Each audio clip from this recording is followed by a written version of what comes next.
أبو بكر الصديق رضي الله عنه وأرضاه ينادى يوم القيامة من أبواب الجنة 8 يدخل من أيها شاء. أفضل رجل وضع قدمه الأرض بعد الأنبياء من 10 المبشرين بالجنة يمشي على الأرض وقد بشر بالجنة. يقول الرسول صلى الله عليه وسلم: لو كنت متخذا خليلا يأتي يوم من الأيام إلى النبي صلى الله عليه وسلم ويقول له: يا رسول الله علمني دعاء أدعو به في صلاتي.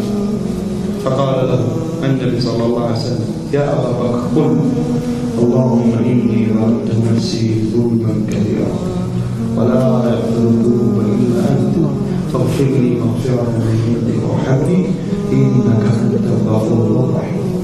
هذا الدعاء الرسول صلى الله عليه وسلم يعلم أبو بكر الذي بشر بالجنة وأفضل رجل بعد الأنبياء والذي ينادى يوم القيامة من أبواب الجنة 8. النبي صلى الله عليه وسلم يقول له: قل اللهم إني ظلمت نفسي ظلما كثيرا.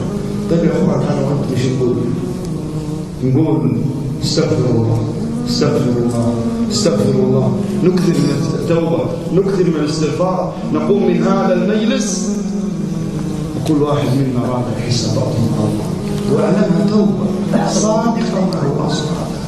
يا أيها الذين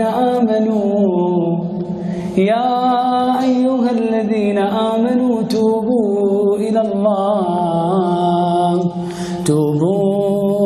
الله توبة نصوحا